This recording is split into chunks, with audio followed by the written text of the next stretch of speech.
The discovery. The skies above Luna Base Alpha were always black, but tonight they felt darker than usual.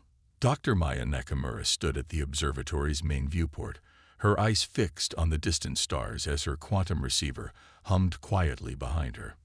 For 3 years, she had been scanning deep space for signs of intelligent life, looking for patterns in the cosmic background radiation that might indicate artificial origin. Most of her colleagues had given up hope, reassigned to defense projects as Earth's governments grew increasingly concerned about what might lurk in the void. Maya hadn't given up, and tonight, her persistence had finally paid off. Director Okafor, she called, her voice steady despite the adrenaline coursing through her veins.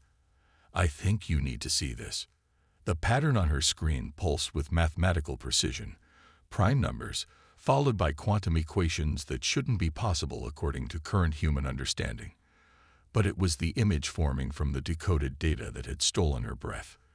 Schematics for what could only be described as a warship, unlike anything humanity had ever conceived. Within hours, observatories across the solar system confirmed the signal. Within days, the United Nations Security Council convened an emergency session. Within weeks, Dr. Nakamura found herself standing before Earth's most powerful leaders, explaining what they had found. The signal originates from HD 219,134, approximately 21 light-years away. She explained, her laser pointer circling a red dwarf star on the projection behind her. What makes this transmission unique isn't just its artificial nature, but its contents. These aren't just greetings. They're blueprints. Blueprints for what exactly?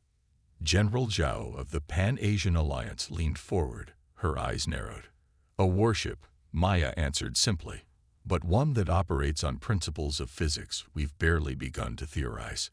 Quantum displacement drives, gravitational manipulation systems, hull materials that can phase in and out of our dimension. The technology is centuries beyond our current capabilities. So they're giving us advanced military technology. The American representative's voice carried equal parts hope and suspicion. Why would any species do that? Maya hesitated. That's what concerns me.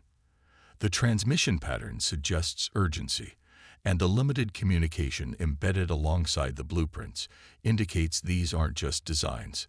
They're a warning. The room fell silent as Maya displayed the translation of the brief message accompanying the schematics.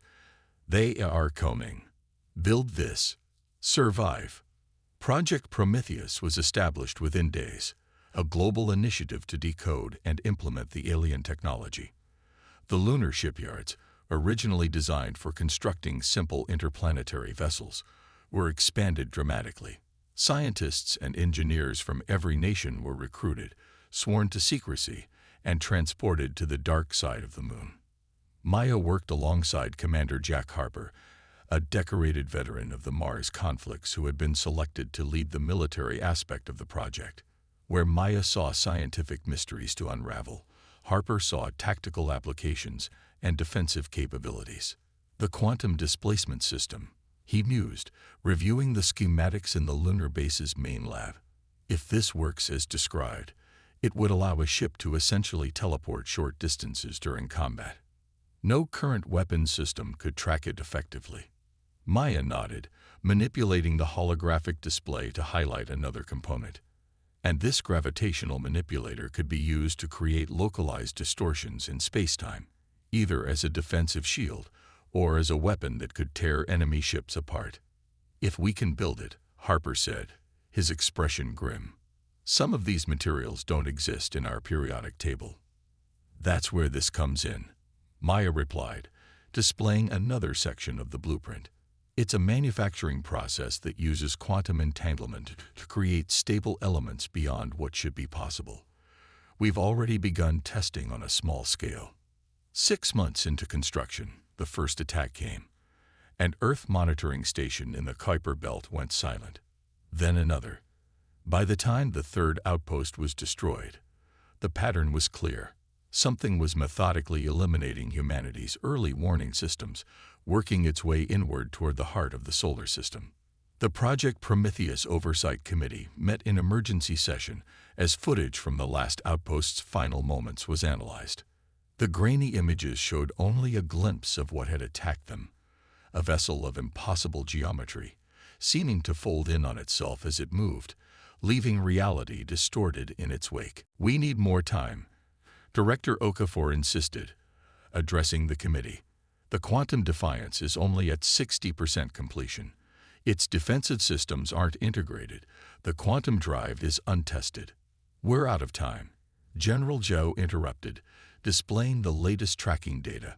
"Whatever these things are, they'll reach Neptune's orbit within 2 weeks, Mars within a month, Earth soon after. We need to deploy now with what we have." Maya exchanged glances with Commander Harper across the conference table. They had worked side by side for months, their initial professional distance evolving into mutual respect and something more complex neither had acknowledged. "We can make it work," Harper said quietly. "The main weapons systems are operational.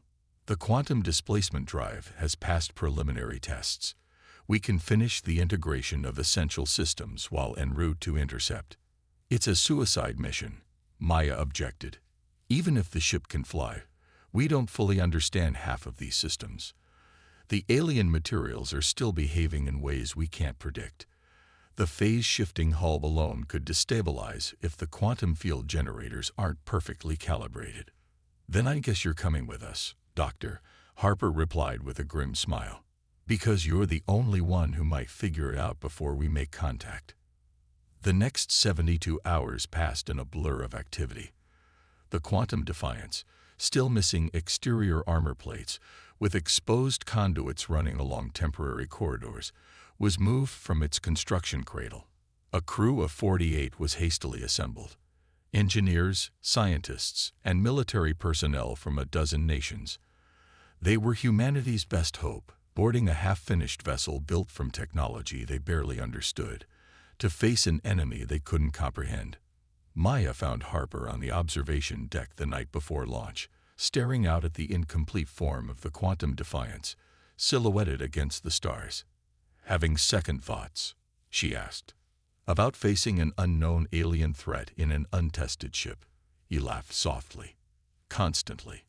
But the alternative is watching Earth burn while we hide in the shadows." "We still don't understand why they sent us these plans," Maya said. "What if we're missing something? What if this technology is exactly what our enemy expects us to use?" Harper turned to face her. "That's what makes humans different, Maya. Even with technology we didn't create, we'll use it in ways no one could predict. That unpredictability, that's our advantage." The launch ceremony was brief. A few words from Director Okafor about courage and humanity's future, transmitted from Earth to the anxious crew. As the Quantum Defiance's experimental engines powered up, Maya took her position at the science station on the bridge, surrounded by displays monitoring systems humans had never before controlled. "All stations report," Harper commanded from the captain's chair. "Engineering standing by. Quantum core stable at 20%. It's all we can risk until full calibration. Tactical ready. Main weapons charged. Navigation plotted. Intercept course with unidentified objects near Neptune's orbit." Harper nodded, his eyes meeting Maya's for a brief moment. "Humanity has always adapted, evolved, and survived. Today is no different. We face the unknown with the greatest gift our species possesses, the ability to take what exists and transform it into what should not be possible." He turned to the forward viewport as stars streaked past. "Engage quantum displacement drive. Let's show these visitors what humans can do." The Quantum Defiance shuddered, reality bent, and the half-finished warship, an impossible fusion of alien design and human determination, vanished from lunar orbit, racing to meet humanity's future. The Defiance. The Quantum Defiance materialized at the edge of Neptune's orbit, its experimental drive leaving a trail of distorted space-time that slowly healed behind them. On the main view screen, the gas giant loomed large, its blue depths swirling with massive storms. But it wasn't Neptune that commanded the crew's attention. 3 objects hung in space before them, their geometry shifting and changing in ways that hurt the human mind to comprehend. They seemed to fold through dimensions that shouldn't exist, their surfaces reflecting light that hadn't been cast. They were massive, each easily 5 times the size of the Quantum Defiance, and they were moving directly toward Earth's inner defenses. "Well," Harper replied, "we'll find out soon enough." "Tactical analysis," Harper ordered, his voice calm despite the impossible sight before them.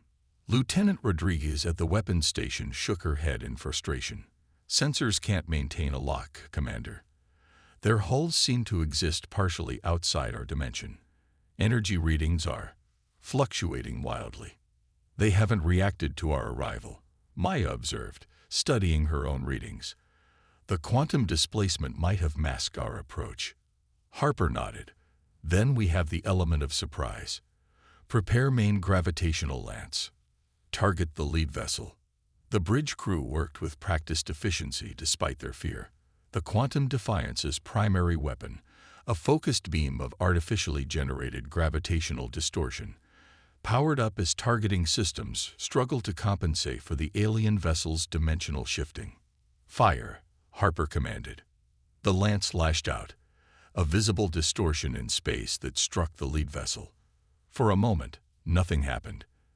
Then the alien ship's strange geometry seemed to collapse inward at the impact point, its dimensional folding disrupted. A ripple of energy cascaded across its surface. "Direct hit," Rodriguez reported. "We've caused some kind of disruption to their phase state." "They're responding," Maya interrupted. "All 3 vessels are altering course. They're coming about to face us." The alien ships moved with impossible speed, reorienting toward the Quantum Defiance. The lead vessel, still destabilized from the gravitational lance, pulsed with energy that distorted the vacuum around it. "Incoming fire," Rodriguez shouted. "Some kind off." The impact hit before she could finish. The Quantum Defiance rocked violently, as reality itself seemed to bend around them. Warning lights flashed across every console as systems struggled to compensate. "Hull integrity at 70%, reported Chief Engineer Patel. "Whatever that was, it partially phased through our shields. 2 more hits like that, and we're done." Harper's expression remained determined. "Evasive pattern Delta. Bring us around for another attack run." As the Quantum Defiance maneuvered away from the alien formation, Maya studied the data flooding her station. "Wait," she called out. "I'm detecting something unusual in their attack pattern. The distortion field they generated, it's operating on the same quantum principles as our displacement drive, but inverted." "What does that mean for us?" Harper asked, gripping his chair as the ship executed a tight turn. "It means they're trying to disrupt our dimensional stability," Maya explained. "But it also means we can potentially use our drive to counter their attacks." Her fingers flew across her console. "If we modulate our quantum field to match their frequency but with opposite phase." "Do it," Harper ordered. "Rodriguez, prepare for another attack run. This time, target all 3 vessels simultaneously." As the Quantum Defiance swung back toward the alien ships, Maya worked frantically to adjust the quantum field generators. The alien vessels had regrouped, their bizarre forms rippling with energy as they prepared another attack. "Quantum field modulated," Maya announced. "If I'm right, this should provide some protection against their dimensional weapons." The aliens fired, space between the ships distorted as the attack surged toward them. But this time, when it struck, the Quantum Defiance's modified fields flared with energy, partially deflecting the assault. "It worked," Patel reported. "Hull integrity holding at 65%. "Fire all weapons," Harper commanded. The gravitational lance struck out again, accompanied by conventional energy weapons.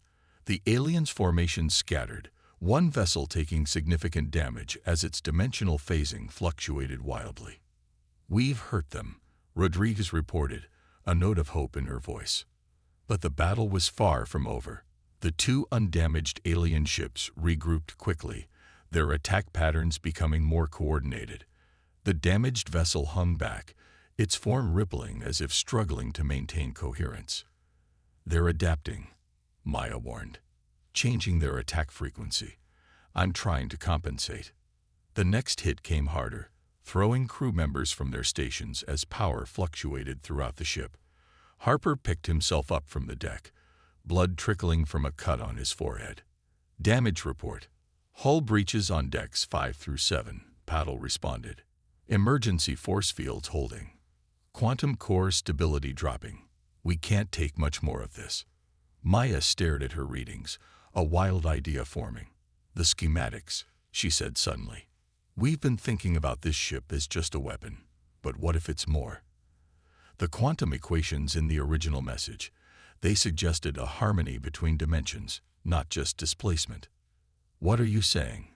Harper asked, helping an injured crew member back to their station. "I'm saying this ship isn't just designed to fight these things, it's designed to counter their entire existence." Maya's fingers danced across her console. "The quantum core can be reconfigured to generate a dimensional nullification field. Instead of trying to match their attacks, we cancel out their dimensional advantage completely." "That sounds like a good way to destroy us along with them," Harper cautioned. "Maybe," Maya admitted, "or maybe it's exactly what this ship was built to do." As the alien vessels moved in for what could be a killing blow, Harper made his decision. "Do it. Everyone, secure for extreme quantum distortion." Maya initiated the reconfiguration sequence. The Quantum Defiance's core began to pulse with new energy as the ship's systems realigned to her specifications. The aliens must have sensed the change. They accelerated their attack, dimensional distortions rippling toward the human vessel from multiple vectors. "Field generation at 60%, Maya reported. "We need to get closer, right into the middle of their formation." Harper didn't hesitate. "Navigation, take us straight in. All power to the quantum core and forward shields." The Quantum Defiance surged forward, taking hit after hit as it drove directly toward the heart of the alien formation. Damage reports flooded in from all decks, but the ship held together, a testament to the advanced materials in its construction. 80%, Maya called as they closed the distance. 90. The alien vessels seemed to recognize the danger too late.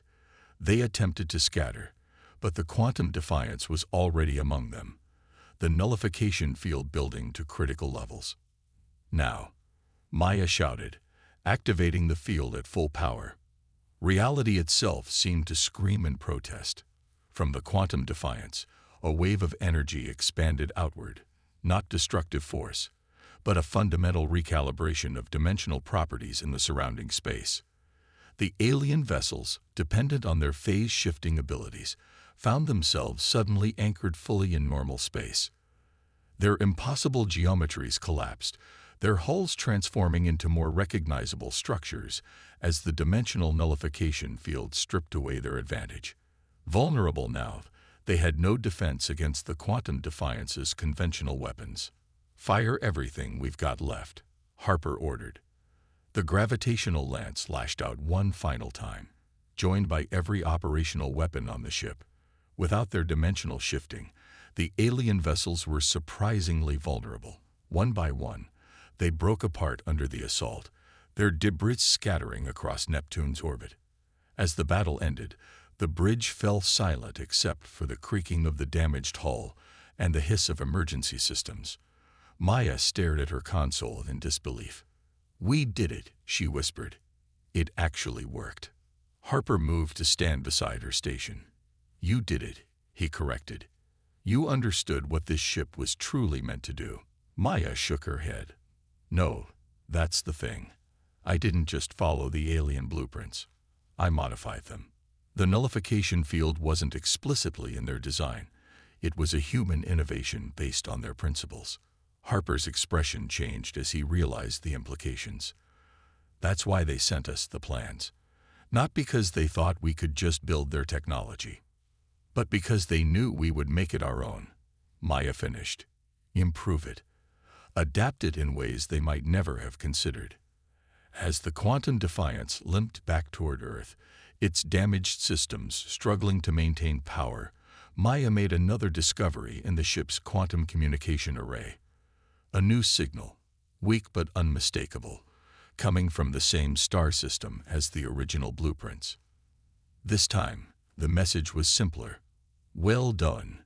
Phase 1 complete. Prepare for CONTACT. The implications were clear. The battle they had just fought wasn't a one-time defense.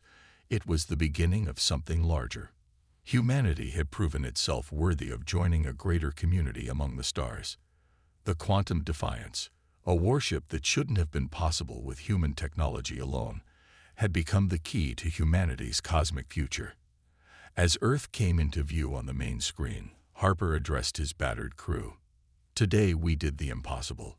We took alien technology and made it uniquely human. We faced an enemy that defied our understanding of reality itself. And we prevailed. He turned to Maya, respect and something deeper in his eyes. What happens next will be even more extraordinary. Humanity is about to take its place among the stars, not just as students of advanced civilizations, but as innovators with something unique to offer. Because that's what humans do, Maya said with a tired smile. We take the impossible and make it possible. As the Quantum Defiance approached Earth orbit, its quantum communications array detected more signals coming from distant stars. The message had spread across the galaxy. Humanity had arrived on the cosmic stage, bringing with them their greatest strength, the ability to defy expectations, to innovate beyond boundaries, and to create warships that shouldn't even exist yet. The universe would never be the same.